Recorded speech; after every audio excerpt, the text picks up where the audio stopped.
a free agency decision I made or a free agency decision I didn't make. Did the lights just dim? That was nice. Welcome to the Old Man of Three with JJ Reddick and Tommy Alter, brought to you by 342 Productions. This is episode 191. Kristaps Porzingis. Tommy's out of town this week, so he will not be joining me for the intro. He's off in Hollywood somewhere, probably pitching a movie script. I don't know, but he's out of town. I'm solo for this intro. Went up to Boston last week with our guy Richie. Richie, say hello. I want to hear you. Say hello. What's up? There's Richie. Richie's a newish member. He's been working for a while, but he's in New York now. Newish member of the 342 family and team. Very excited to have him. Richie and I went up to Boston last week and sat down with KP. Had a great conversation. We covered a lot of stuff. We covered the Knicks. We covered Dallas. His time so far in Boston. His year in anonymity in Washington, where I thought he had his best season of his career so far. And some of the prospects about potentially winning a championship this year with Boston. We'll get to KP in a second. I do want to start with our DraftKings segment. Speaking of Boston, they took a loss the other night in Indianapolis. I spent a ton of time yesterday on Zach Lowe's podcast, The Low Post. Go check that out. Talking about this game. Boston, of course, were the favorites to win the Eden season tournament. After the quarterfinals games, Milwaukee is now the favorites. Lakers second, Pelicans third, Indy the lowest odds to win the in-season tournament. But what a story Indy has been so far this season. Just an historic offense. And the pilot, the captain, whatever you want to call it, of that offense has been Tyrese Haliburton. I've got some stuff on Tyrese Haliburton that is just too damn good not to share. So I'm going to share it. Tyrese Haliburton right now averaging 26.9 points per game, 11.9 assists, 52% from the field. No player has averaged 25 points, 10 assists, and 50% shooting for an entire season. He's got a 5.05 assist to turnover ratio. No player has averaged 25 points and 5.0 assist to turnover ratio in a season, period, since individual turnovers were first tracked in 1977. Only one player has averaged 25 points per game and assisted on 25 points per game in a season, and that was James Harden in 2016, 2017. Tyrese is doing that this year. Another note, Trae Young having a monster season with the Hawks. He's also doing that this year. Tyrese is assisting on 28.5 points per game. That would be the most points per game assisted on in a season in the last 25 years. He has 3 games already with 25 points, 10 assists, 0 turnovers this season. Already the most in a season by any player since 1977. Watching the game the other night, one of the things that I think Tyrese has gotten much better at, in fact, the numbers say he's elite at, is actually driving the basketball and finishing, something that he's improved on throughout his career so far. According to Second Spectrum, Haliburton has averaged 1.30 points per direct drive this season. That's the second best efficiency in the NBA among players with 100-plus drives. Only Damian Lillard has scored more points per direct drive. Tyrese ranks in the top 10 in all ball screens used per 100 possessions, and he's averaging 1.26 points per direct play. That's the best efficiency among players to use 150 on-ball screens as the ball handler. And if you notice the other night, something he does almost every game, multiple times, he rejects those ball screens. He's one of 2 players in the NBA to reject 100-plus on-ball screens this season, the other being Jaylen Brunson. And the Pacers have averaged an efficient 1.32 points per direct pick when he rejects the ball screen. Frankly, he's a superstar. There's no other way to put it. And this ascension from really fun, really good rookie to where he's at now in his 4th year is fairly astonishing. And if you look back, again, we talk about this 2020 draft all the time. You look back and you look at some of the players selected ahead of him and where he was on a lot of people's draft boards going into the draft, and to see him sort of fall and tumble down to Sacramento late in the lottery, a lot of folks scratching their heads right now. Tyrese on DraftKings Sportsbook If you look at we're not talking MVP for the regular season, only in-season tournament odds. Right now, Tyrese Haliburton has the fourth best odds amongst all players left in the in-season tournament. Right now, LeBron James at plus 350, Giannis at plus 400, Dame at plus 400. Lots of fun stuff you can get in on DraftKings Sportsbook with the in-season tournament. I'm going to be in Vegas. I will be going to the games on Thursday, and then I will be on First Take Friday, and I will be on NBA Today Friday before I head back to coach some 7 and 9-year-olds this weekend. Really appreciate you guys, as always, for listening to the podcast. Can't believe we are approaching 200 episodes. Can't believe we are approaching 1 million subscribers on YouTube. I can't thank you enough. If you haven't already, please hit that subscribe button. If you are one of our YouTube viewers, it would mean a lot to us to get to 1 million subscribers. I don't know why. It's just a milestone. It's a cool number. I think we get a plaque. Tommy took the 100,000 subscriber plaque. He's got that somewhere in his apartment. I'd like to get the 1 million plaque. I would. Personally, I would. Do your part. I'm only kidding, but thank you. Get in on the NBA action. Download the DraftKings Sportsbook app now and use code JJ. New customers can get $150 instantly in bonus bets for betting just $5 on basketball. Only on DraftKings Sportsbook with code JJ. The crown is yours. Gambling problem? Call 1-800-GAMBLER or visit www.1800gambler.net. In New York, call 877-8-HOPE-NY or text HOPE-NY 467-369. In Connecticut, help is available for problem gambling. Call 888-789-7777 or visit ccpg.org. Please play responsibly. On behalf of Boot Hill Casino and Resort, Kansas, 21 and over, age varies by jurisdiction. Void in Ontario. Bonus bets expire 168 hours after issuance. See sportsbook.draftkings.com/basketball terms for eligibility and deposit restrictions, terms, and responsible gaming resources. All right, this has been our DraftKings Sportsbook segment. Now let's get to our conversation with new Boston Celtic, Kristaps Porzingis. KP, I want you to be honest with me about something. What's up, man? The Dallas Mavericks 2020-2021 team. Who was the best Boo-Ray player on that team? Good question. You know what? We didn't play Boo-Ray as much. We played more Tom. You guys maybe play Tom. Yeah, that's what we were playing. That was the year you were on also, right? Yeah. For the last 2 months. Maybe. And JJ was not there anymore that year. No, because we were traded for each other. That's right. Yeah. I heard he was a good card player, though. He was good. Up until that trade. When you came in, you were maybe third best. I never played Tonk before. You did not. No, it was Luka.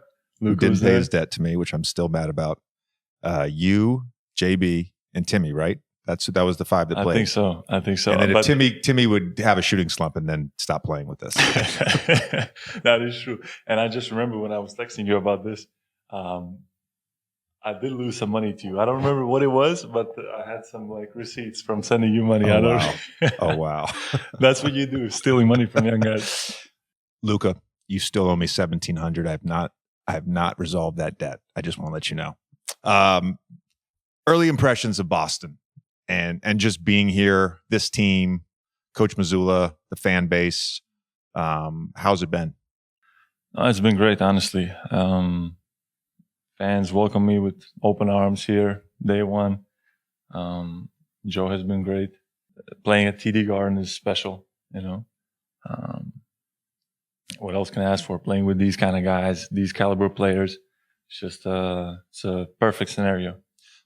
My understanding is your exit from Washington was definitely a trade, but it was a little bit of a free agency as well, where you had a couple deals on the table where you could get traded and then sign an extension. And correct me if I'm wrong, but you took less money to come here. What was it about this opportunity and Boston and this team that made you want to do that? Yeah, no, just the ability to win a championship, compete for a championship, you know. That's what excited me, that opportunity. And when that was presented on the table, I didn't think too much about it, you know. I knew my game would fit well with JT and JB and the guys that were here. So, yeah, I was just hoping that because of the trade deadline and when it was coming close, it was like last moment and I didn't know what was going to happen. But when it came true, I was really happy. Right, because you had to opt in as part of the trade. Right. Correct. So it came down to the end of June, essentially. Exactly. Yeah. The podcast I did with Joe, we were just discussing it. I know you didn't watch the whole thing. It's okay.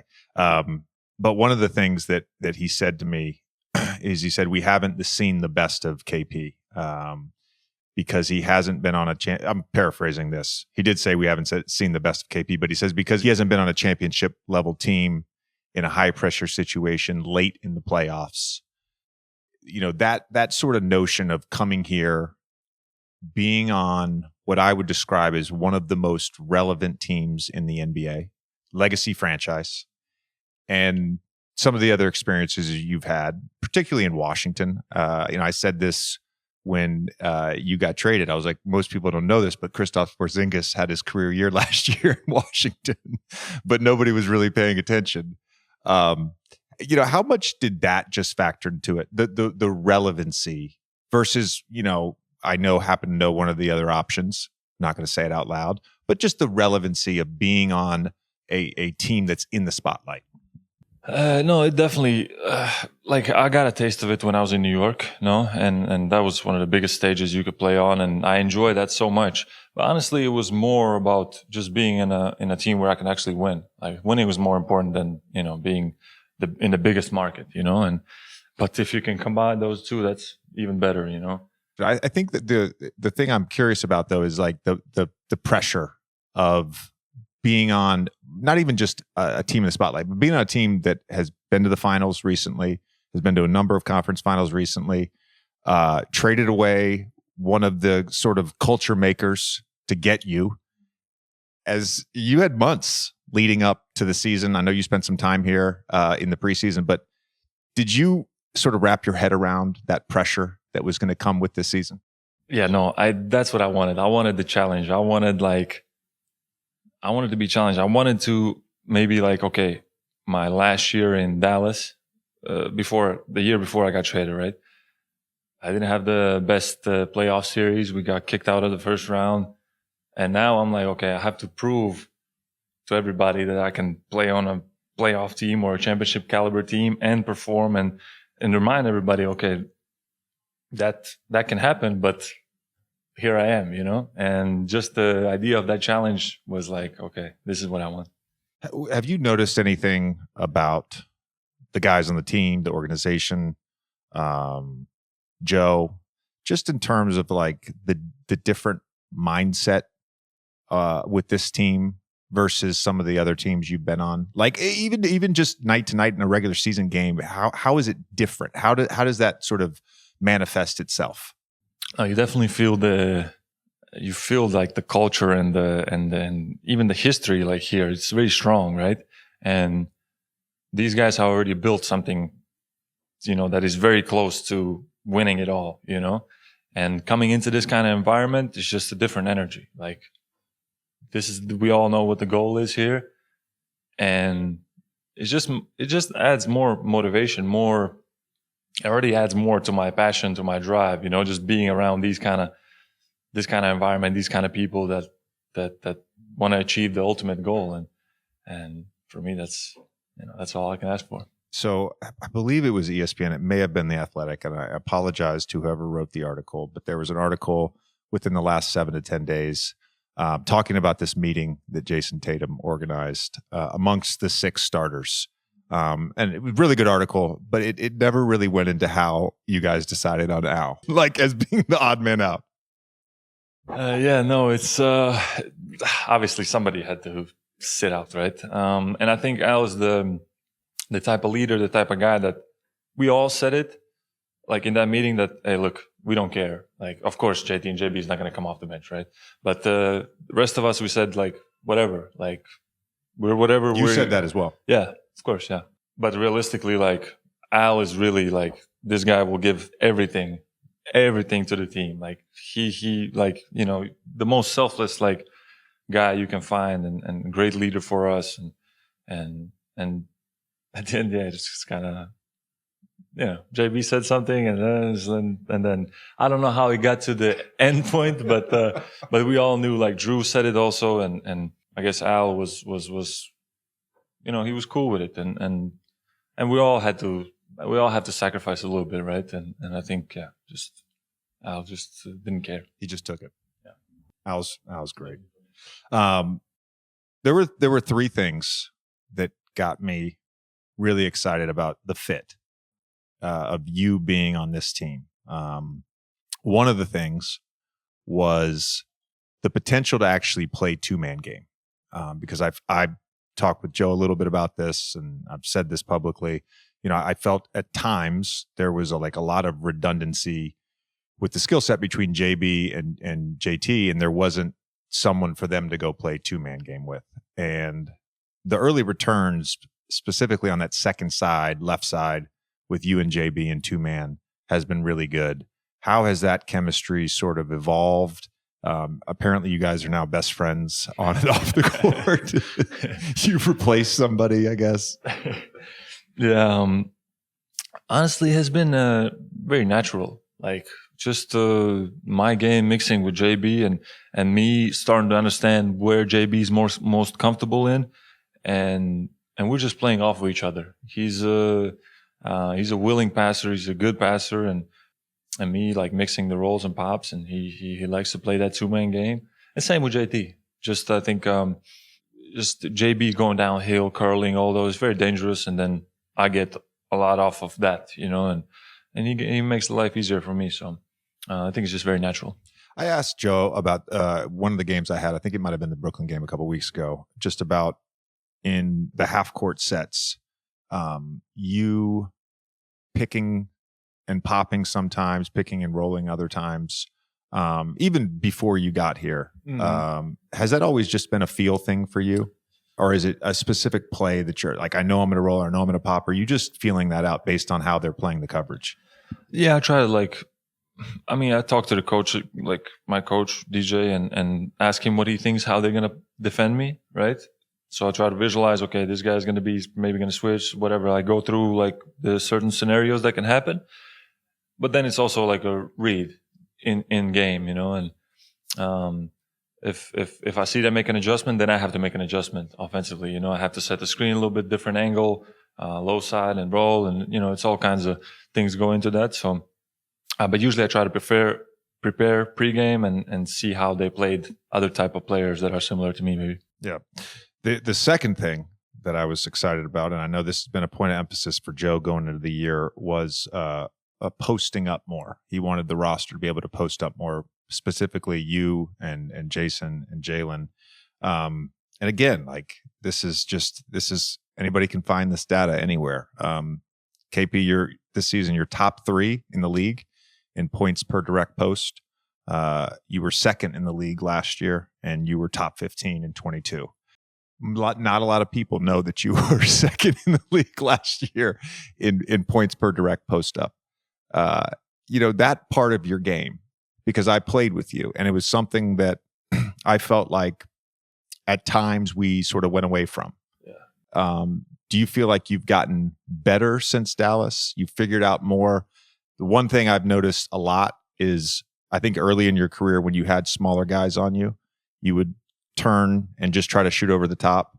And now you're doing the Joel Embiid, Brook Lopez rip through, right, trying to bait the smaller guy to reach down on it.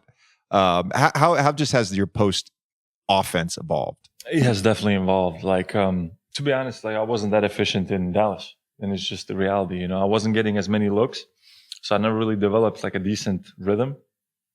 And you start to, the sweep through isn't as good looking, and you don't get the foul, and then you miss, and it looks terrible. It's just like, and I was like, come on, man, I'm not like this. Can't be happening. So realistically, I wasn't as efficient in Dallas, and then and in Washington, I was getting more touches and got a good feel for it again, and good rhythm, and then just kept on improving. Like looked at my game realistically, like where I wasn't efficient, what kind of shots I wasn't efficient at, and analyzed all those kind of things, and yeah, you could see it in the numbers. Last couple of years when I've really paid attention to it, it has went up. Yeah. And the third thing, rim protection. Top 5 this year in effective field goal percentage at the rim. Top 10 last year and top 10 the year before. And thank you, JJ. That's nice of you. I feel like now, especially after last year and how you played so far this year, now we can say like Kristaps Porzingis is a good defender. That was a huge knock, though, at times in your career. And I feel like at times even you got picked on, you got targeted. And now you're in a situation where you can play drop, you can play switch.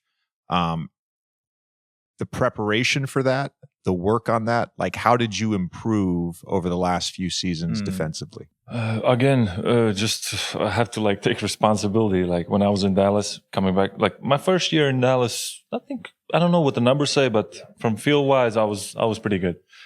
Second year when I got hurt, coming back from injury, man, I was so stationary. Like honestly, like realistically, the criticism that I was getting, it was for a good reason. I wasn't as good defensively, and then again, and my last year with Dallas a little bit, I think it was better. But here in Washington, I again really paid attention to it and try to improve, and I try to bring it now here in Boston. And as you can see, the numbers are good. The numbers are good. JJ Redick here to tell you about my favorite bottled water, Smart Water Alkaline. Now, I'm not quite as active as I once was, but all you parents know that raising kids in itself is a workout. School drop-off could probably be its own Olympic sport, especially when you're walking multiple blocks in Brooklyn. That's why I never leave the house without Smart Water Alkaline, the bottled water for anyone looking to elevate in all areas of their lives. Listen to this. Smart Water Alkaline is a premium vapor-distilled bottled water with added electrolytes for a pure, crisp taste. It has a higher pH level, added antioxidants, and electrolytes for taste. And I'm telling you, this stuff tastes great, and it keeps me hydrated all the way from school drop-off to the kids' bedtime routine. Come to think of it, the bedtime routine should be the Olympic sport. And with Smart Water Alkaline, a gold medal is definitely in play. Last thing before I forget, the bottle looks really sleek too, so if you're on the go, you can slip it in the side pocket of your bag and go, go, go. Do yourself a favor and be sure to grab a bottle as soon as you can and thank me later. Smart Water Alkaline is available at a store near you. OM3 fans, I want to talk to you about my favorite craft clothing brand, Faherty. I'm really excited about this. Started by twin brothers, Alex and Mike, in 2013, the brand is now celebrating 10 years of what they're all about, making things that last, caring for people and the planet, and always spreading good vibes. I've worn Faherty for about 5 or 6 years now, and I love Faherty because they're backed by their guarantee of quality. They stand behind everything they make 100%. I'm all in on Faherty's laid-back vibe meets classic styling.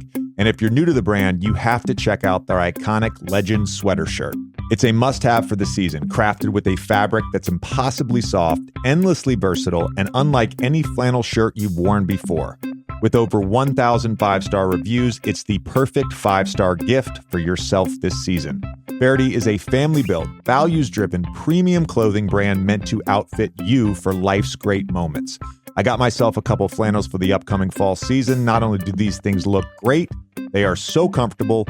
For listeners of the show, Faherty brand has an exclusive offer of 20% off your first order when you enter the promo code JJ at checkout. Go to fahertybrand.com/JJ and check them out.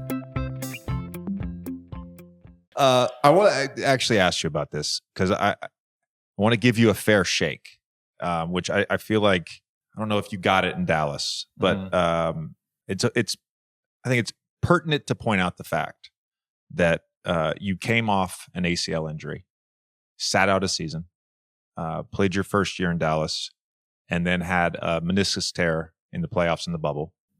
Missed the first 9 games of the season. They managed your workload that year. I know I was there towards the end of the year where you weren't playing back-to-backs at times. Beyond just the health, like why do you think that it didn't work in Dallas? I mean, it seems like you're in a place of self-reflection where you are now in your career. Definitely. It's a mix of many things. But I think it's a big mix of things. It's a big mix of things. Maturity, for sure. You know, like again, I'm talking about what I could have done better. You know, Yeah. not this. It's many things. Majority on my part for sure. And then I wasn't that much into analytics and numbers. Like if somebody, I think, at that stage of my career presented it to me the right way and said, you know, this is what we need to do. This is what we need from you. You're going to be way more effective doing this. Like kind of explain it to me better. I think that would have made a difference a little bit. Because, you know, there's even now still with some players like, I don't want to see those numbers. Like this is not, you know, this is not the computer game or something. So, you know, so, again, it's, I can go like, I don't know how deep I want to go into it and remember everything, but, I could have done some things better and it didn't come out the way like all of us envisioned maybe, but definitely learned a lot from that. Do you feel like there was a little bit of a young bull with you, specifically with like the Luka dynamic? Is that fair? Young bull? Young bull. Like, what does that mean? Like a pissing contest. Early on for sure. Yeah. Early on for sure. But I think we both tried to make it work, you know? It's just, I think communication, like maturity, communication on both of our parts, should have been better. And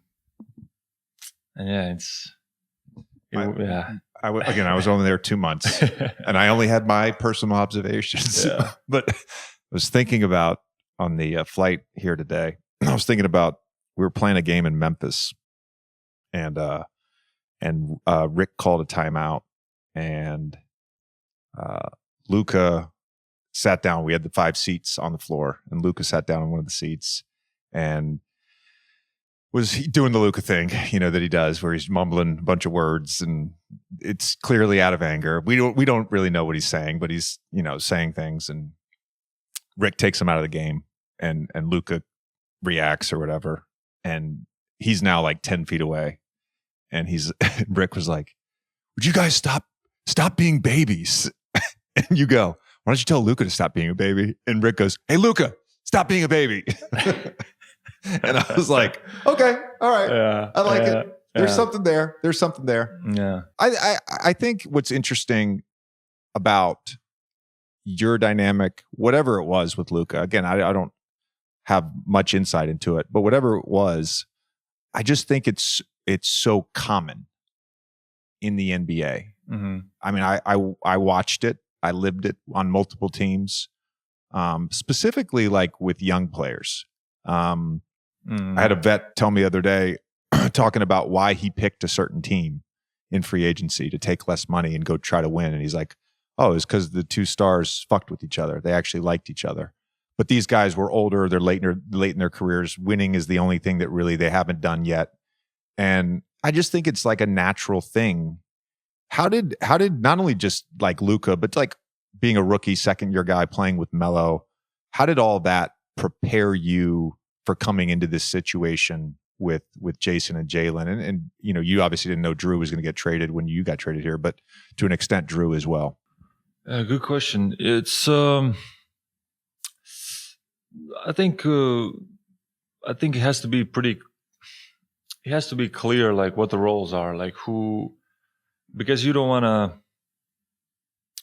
again, like it's important to like have a good dynamic between you, you know, off the court and on the court, you know, but again, honestly, it's not that hard. It's not that hard when you're like past a certain age. I think it's when you're young, you just, you know, like, oh, I'm going to prove this, or I'm going to, like, the older you get, you're like, I just want to win, like whatever we need, like, or coach is not playing me. Okay. He probably thinks I can't help this team right now. You know, it's like, it's not that complicated. We just complicated and you know, there's some like ego involved and all that, but honestly, it's just have to make it simple and that's it. All right. You brought up the Clipper series in 21. I think we talked about this during that series, but I just, you know, Rick basically told you to go stand in the corner and this wasn't going to be your series. I think I told you this. I had a similar series my last year with LA. We play game 1 in LA against the Utah Jazz. They're top locking me from half court on. Rudy Gobert's in this massive drop off DeAndre. So like, there's nowhere for me to cut to. Like, it's just not going to work, right? And Doc's after game 1 in the film session is like, JJ, this is not your series. Your role this series is to go stand in the corner. So I think I averaged like 6 points for the series. Had some awful shooting nights, 2 for 8, 3 for 7, whatever it wasn't.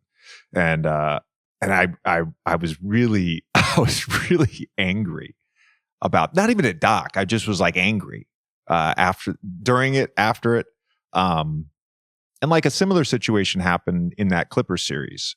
And I like was in street clothes. So there's nothing I could do to really help you, but I just remember feeling a deep sense of empathy for what you were going through. What were your sort of emotions in that series? And then even just after the fact and sort of reflecting on that season and that series?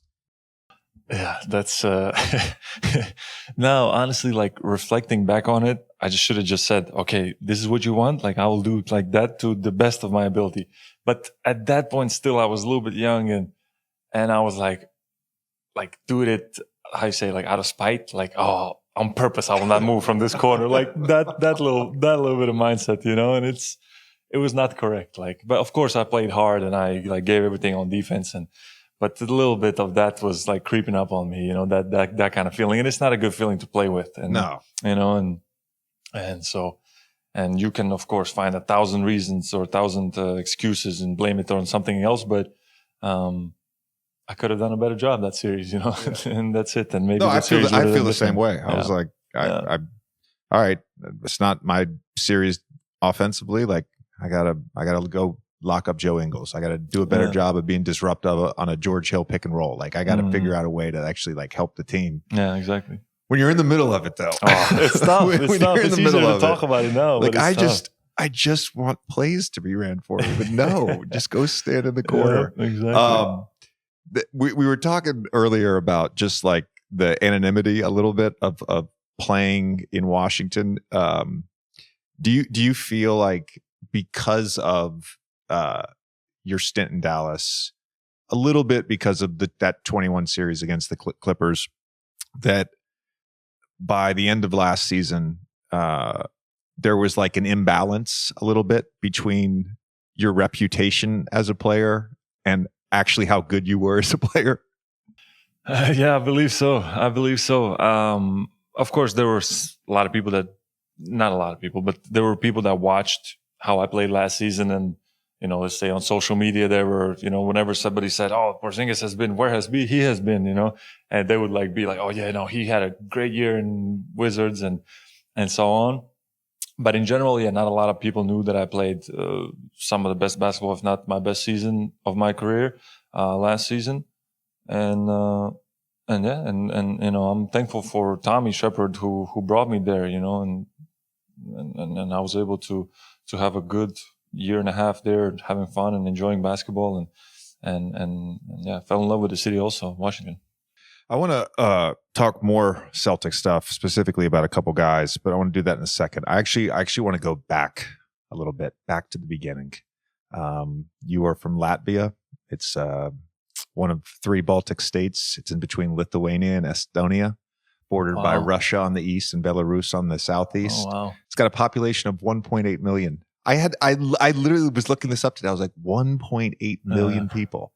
And it's essentially the size of the U.S. state of West Virginia in terms of landmass. Yeah. What's Latvia like? What's the country like? What are the people like? It's Eastern Europe. It's people are to themselves, especially like at this time of year. It's dark outside. It's raining or snowing, and it's it affects people's moods, and this is how we're brought up. We're not we're not Cuban, and we're not all happy, and we don't have that type of personalities. But of course, this is a special place for me in my heart. I lived there until I was 15. Then I moved to Spain. I was there for 5 years, so I'm half not half Latvian, half Spanish, but A I'm third. Latvian, of course. But I did third spend Spanish. a third. I did spend a good amount in Spain also. How did you end up in Spain? How did you sort of matriculate there? Was there a breakthrough moment, a camp, a tournament, or something that gave you the chance to go play for Sevilla? There was a scout agent that came by and was just looking for some young like prospects back home in Latvia. Recorded some of our games and sent out the tape to different teams in Italy, Spain, and so on. And then one team in Italy, then the national team coach who was in Riga was interested in seeing me in the summer. And then Sevilla, like Barcelona, Madrid were not interested in me. I was not that type of like, they didn't see that type of talent. I don't want to mention those specific teams, just saying like the big teams, you know, the bigger teams. Yeah. So Sevilla was an option. And then, so I did Sevilla first, a tryout. Then I had the Riga camp with the national team coach. And in that camp, after that camp, I had to go to Italy to see if, you know, that's another option. And in the Latvian camp, we're doing boxing and I fractured my hand. So the Italy option was out. I didn't go to the tryout, nothing. So I only had Spain and staying back home. And I went to Spain for the tryout. It was so hot. I was skinny, like 14-year-old kid. Like my conditioning was terrible in that kind of weather and that kind of heat. My tryouts were so like, I saw the dorms. I said, no chance I'm coming back here. Like, no way. But then as the summer went on, I was like my brother was talking to me and look, they have an ACB team. You could, you know, maybe one day play at that level. And I was like, okay, I started to put it in my head. And at the end, boom, made the decision to go there and spend 5 years there. Completely like fell in love with the city, like everything, learned Spanish in 6 months. And that's like, yeah, like I pretty much grew up there. I was thinking about the culture shock initially, but then I just realized there was also a weather shock, like an actual climate shock for you. Oh my God. Wait, what? I have a question though. What were you guys like bare knuckle boxing in training camp? No. We're doing sparring. We're doing gloves sparring on. with gloves helmets on. Good question. I don't think so. I don't think so. Your sort of growth there in Spain. When did you sort of realize that you weren't just going to be an ACB player and that you were a real NBA prospect? That was so I realized that I think when I was like 17, 18, it was under 18 European Championship. You know, it was always like a dream for me to play in the NBA, but realistically, I was like, I don't, you know, who gets there? Like nobody gets there. But then when I was 17, like my conditioning got a lot better. So when I was actually 15, like 16, I got to Spain. Food completely different, culture different, everything's completely different. I don't know Spanish, and I'm practicing, and I'm dead tired in every practice. I don't even start sweating, and I'm dead tired. Like I'm like something's wrong. Like I can't be this weak, you know. So after about half a season that I was there, they figured out I had like heavy anemia because of the food. I wasn't really eating in the dorms. It was okay, you know.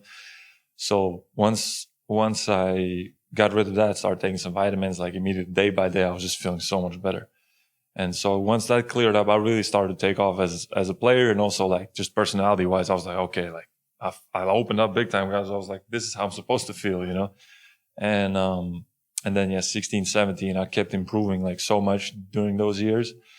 And then we had the under 18 European Championship. I think, I don't know, I averaged like 5 blocks a game or something. And, you know, I took off like physically compared to how I was like 15, 16 years old. And that's when I was like, that's when a lot of interest started like coming around, and a lot of scouts the next season started to come to our practices and stuff. I was like, okay, probably going to be there. I don't know if next year, but probably the year after that. Did you top out then? Is that when you topped out at 7.2? At 18? Did you keep growing? I think I kept growing maybe up until draft, maybe even the year after the draft. I was like, man, 21 years old. Like, man, is this going to ever stop? Like, this was wild. Did you know you were going to go to the Knicks on draft night? Yes. You did? Yeah. Were you shocked that you were booed? No, they told me it was going to happen. They told you? Yeah. They did? Yeah, they were like, if the Knicks actually pick you, it might happen. And it did happen. I was looking through the picks after you from 5 through 12. I'm not sure who they wanted. Like Devin Booker was the next really good player. He was 13. At that time, like Justice Winslow was like, like a big name. And there were some other guys. Moutier was, I think he played in China before that. So he had like some hype that, he already played pro. So there were some guys for sure. Have you ever seen the Tingus Pingus viral video? Yeah, I have. Yeah, of course. Do you remember the first time you watched it? I think probably that day on draft night. Draft night. Richie showed it to me this morning. It's the first time I've ever seen it. Oh, no, wow. It's classic. Yeah, it's who the fuck is Tingus Pingus? Oh man. That culture shock we're talking about with going from Latvia to Spain. What was the biggest adjustment as a 19-year-old going from Spain to New York City, playing for arguably one of the most important franchises in all sports in the U.S., despite the fact they haven't won anything since the 1970s. I'm sorry, I'm just speaking facts here, Knicks fans. Biggest city, massive place. What were some of the early sort of eye openers for you? Honestly, I came in like very prepared. Like my English was good. I was already kind of in my mind, like for a couple of years thinking, I'm going to the NBA. Like I want to, listen to the music, like learn everything I can about the culture, So I was pretty already, and the year before that we had Scott Roth as a coach in Sevilla. So practices were kind of NBA type practices, and the like words he was using was like, it was all pretty easy for me to pick up my first rookie year. So I was pretty prepared, I would say. You know what? Like, coming in so young too, I was like so ignorant. Like I didn't care about nothing, and it was, I didn't care if I was in New York or somewhere else. Like I wouldn't have, you know what I mean? When you were getting drafted, it didn't matter. Yeah. No, I was just like, I think I didn't realize like the magnitude of like getting drafted by the Knicks, like being in New York City, playing at guard. I didn't even realize like what that was at that time. I was just represented the NBA. I was just boom, I'm in the NBA. That's it. You know what I mean? Like could have been Indianapolis. It wouldn't have mattered. Like, and as I got older, that's when I was like, okay, New York. That's getting drafted by the Knicks and being in New York. It's a big deal. The term unicorn became a big part of the NBA lexicon for 3 or 4 years. And apparently you were the first unicorn because Kevin Durant, after a game when he was in Oklahoma City, referred to you as a unicorn. It just kind of took off. Did you embrace that moniker? Did you feel good about that? It then got used on a bunch of different guys, but did that at all add to any pressure that already existed? No, it didn't add any pressure. Honestly, at first I didn't even like it. I was like, I don't know. I didn't like it. I didn't love it, let's say. But yeah, as time went on and I kind of realized what he meant by that, then started to enjoy it. Not enjoy it. I start to like it a bit more, and there's a lot of unicorns out there. Yeah, Wemby's one of them. Do you feel like you're desperately in need of a fix for oily skin that won't dry out your face? Well, it's time to meet your new best friend, Lumen Skin, and its charcoal face wash, which I personally love. First off, Lumen is a skincare line crafted especially for men who want to look and feel their best. Whether you're a seasoned skincare pro, a total newbie, or an NBA announcer, Lumen Skin has got you covered. And let's talk about my personal favorite product, Lumen's Charcoal Face Wash, designed for men of all skin types. I take it everywhere with me on the road, not just because it makes my skin look great, it feels amazing. And here's the best part. Lumen will let listeners of this podcast try this product for free. Yes, you heard that right. You can try Lumen's Charcoal Face Wash for free. Head over to lumenskin.com/the3 and get your free trial of Lumen's Charcoal Face Wash and their other amazing products now. Say goodbye to irritated, oily skin and say hello to a new, refreshed you.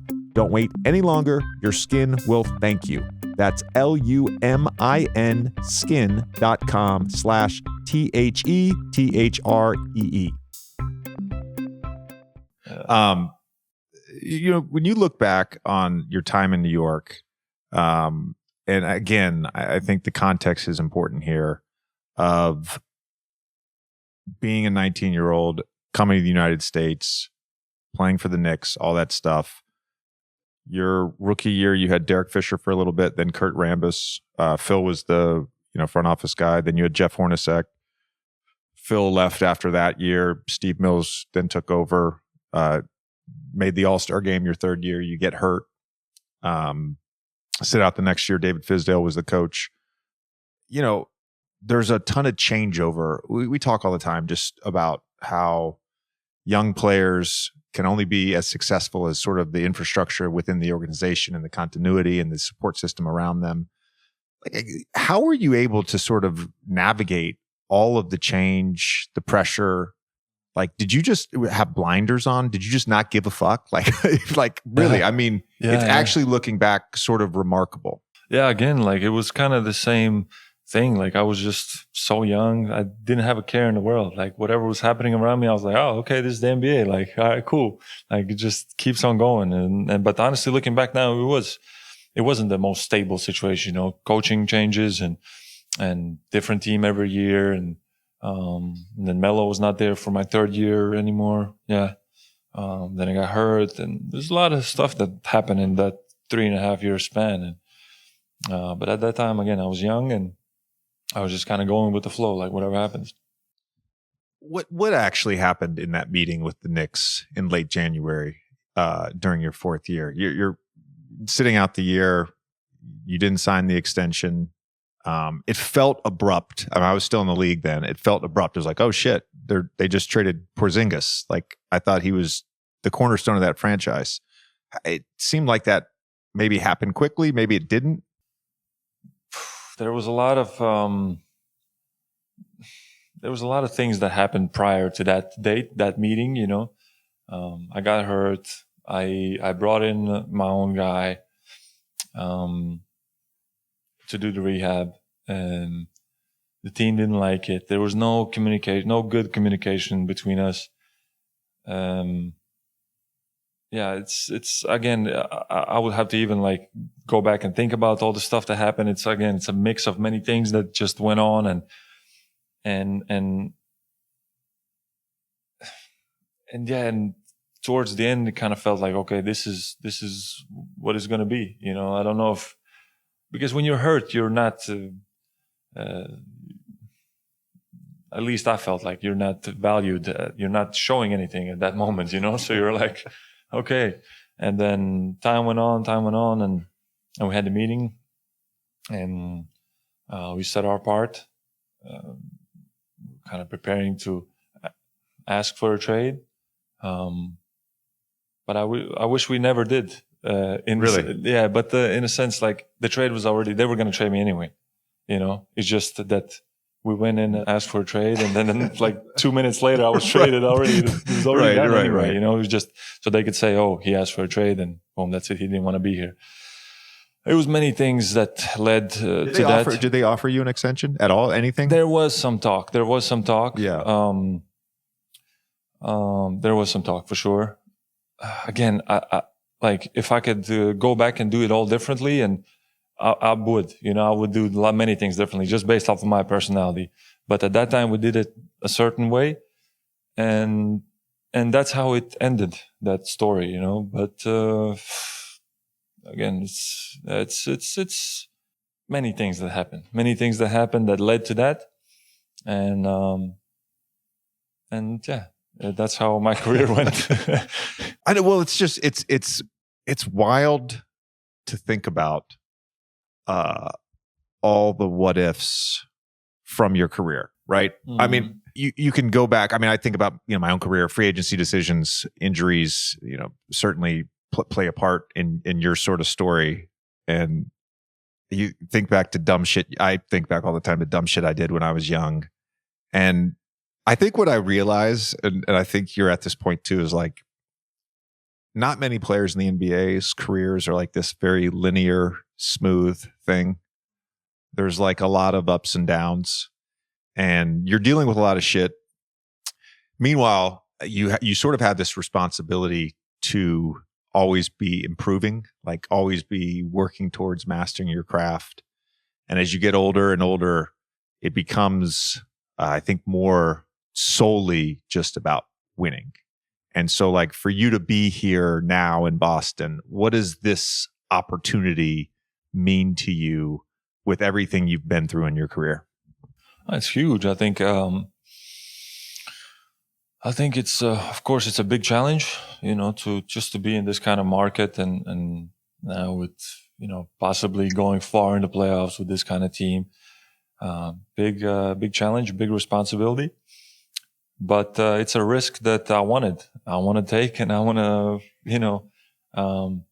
possibly do something big. And yeah, everybody loves a winner, so I want to win. I want to win, and I could possibly make it all look, that reputation thing we were talking about earlier. Yeah. If you go help them win a championship, for sure. You're goated then. You're goated. Yeah. You'll never have to pay for a thing in Boston again. Anybody who watches the podcast, anybody who follows the podcast, knows how much I dearly love Derrick White as a basketball player. Did you realize he was this good before you played with him? I did not. You I didn't? did not. No, Yeah. I did not, man. He's we had like a meeting the other day, and Joe have always these kind of like team development things that we do, and we had to say one thing you love about your teammate, one thing that drives you crazy, and on some couple other things, and I said to D White, I said, what I love about you is how you're always making the right play for us, and because of that, I hold you, and I think all of us hold you to such a high standard that it drives me crazy when you don't. It's like he's so good. He's always making the right play, making the right read. That man, I just always expect that from him, and he's very underrated. Like, I don't know this. I heard there was a lot of talk about this top 100. Like, it's insane how he's not in the top 100. It's completely insane. But I think he will. He's already proving it, and it's only a matter of time. Derek doesn't strike me as the type of guy that's really worried about an He doesn't ESPN care, top yeah. 100 He poll. doesn't probably. Yeah, he probably doesn't care. No, I caught a lot of flack because I went on a rant when he wasn't named top 100. I hate those fucking polls so much. I really, truly hate them. They're so dumb. And by the way, there is like, and I mean this, there's like, in a given year, 5 or 6 guys that are like head and shoulders above everybody. I think you can make an argument now. There's 8 to 10, whatever you want to call it. The guys like 15 to 55, like, they're not necessarily interchangeable, but like depending on fit and situation and teammates and coach, like there's not that big of a margin. And I got flack because I said like Derrick White has a more of a case to be a top 50 player. And people get so caught up in counting stats. I'm like, no, just go watch the Celtics play and watch this motherfucker lock down, chase down blocks, offensive rebounds, swing, like even just like a simple swing pass that's on time, on target. Like he just consistently does that over and over. It's not sexy. People like sexy. That's the thing. And he's just so good. What's his personality like as a teammate? He seems quiet. No, he's always joking around. He's like, he has a fun personality. He's real cool and chill, and but he's always messing around, and you can definitely hear his voice in the locker room. Yeah. The guy that I assume you knew was good coming here is Jayson Tatum, and it seems like he really has embraced being the face, the guy, embraced the responsibility, the good and the bad, and all the stuff that comes with that. Just being around him now every day, what are some like things that have really stood out about him as a player, a leader, a teammate? No, one thing I love about him, how like stoic he always is. You know what I mean? He's always just boom. He's never like too high, too low. Always like his emotions are under control. He's also like the type of guy that's always like trying to make the right play. And a lot of times it's him attacking, him shooting, of course, for us, but he's always like, he has the right character for the game to lead a team to win it all. He has it, and yeah, he's from what I've seen, he's great locker room, great with everybody in the organization, and he has the right character. KP, I'm happy for you. Thanks for sitting down with us. I have no vested interest in the NBA. I truly don't. I am a fan of basketball, but I always root for my guys, and I'm rooting for you, man. I hope you have a great season. Appreciate it, JJ.